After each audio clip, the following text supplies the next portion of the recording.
Yeah, I'm replying to my comment on this for a reason, because I want you to go back and watch. That's Stephen Miller. That's Stephen Miller.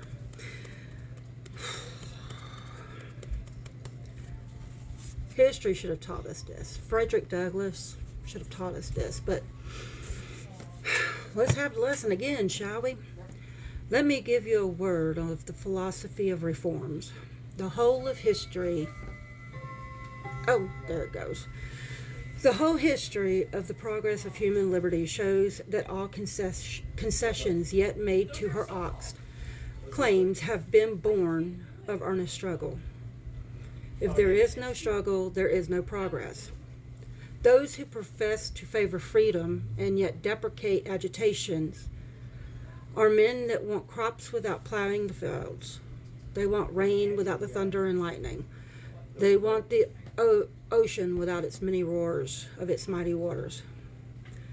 The struggle may be a moral one, like concentration camps in our country right now.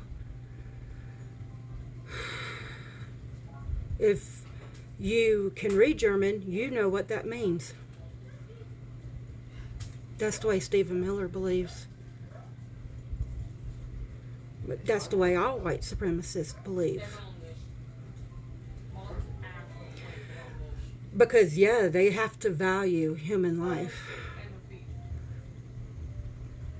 But they can abuse it to their own power.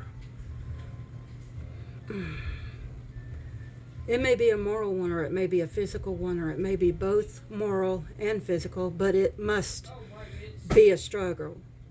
Power concedes nothing without a demand. It never has, and it never will.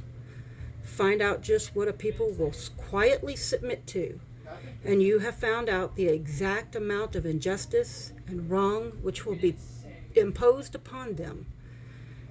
And these will continue till they are resisted with either words or blows, or with both. The limits of tyrants are prescribed by the endurance of those they oppress. In light of these ideas, black people will be hunted in the North and held and flogged in the South, as long as they submit to these devilish outrages and make no resistance, either moral or physical. Men may not get all that they pay for in this world, but they must certainly pay for all they get. If we never get free from the oppression and wrongs heaped upon us, we must pay for their removal. We must do this by labor, by suffering, by sacrifice, and if need be, by our lives and the lives of others.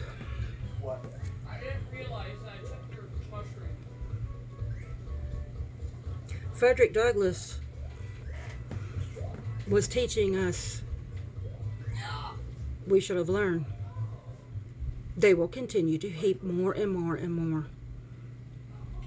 And this time, they're not going to give a shit who they enslave. They're not going to give a shit who they experiment on. Any experiment. I mean, the one we saw in Georgia with Miss Adriana Smith. That was an experiment. It was an experiment to see how long we could keep a corpse animated, because we need to use that womb. Because as I have stated numerous times, of all the advances that science has, the one thing we cannot duplicate is the conditions within a human womb. How much oppression do you need, white people, before you actually feel obligated to stand up? Why are y'all continuing to protect the very man that's leading all of this? Go back and watch the video.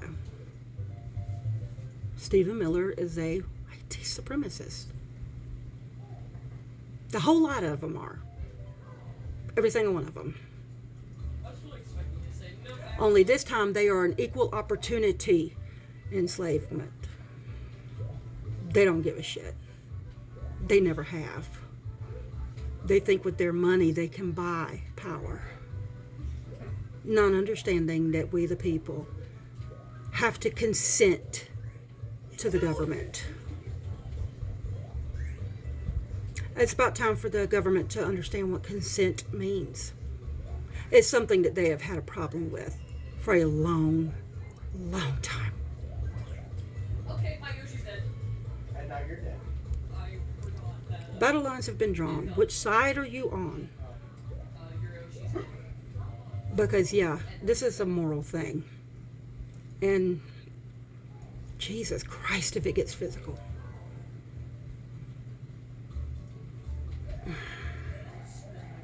Let me just say the Confederacy lost the first time.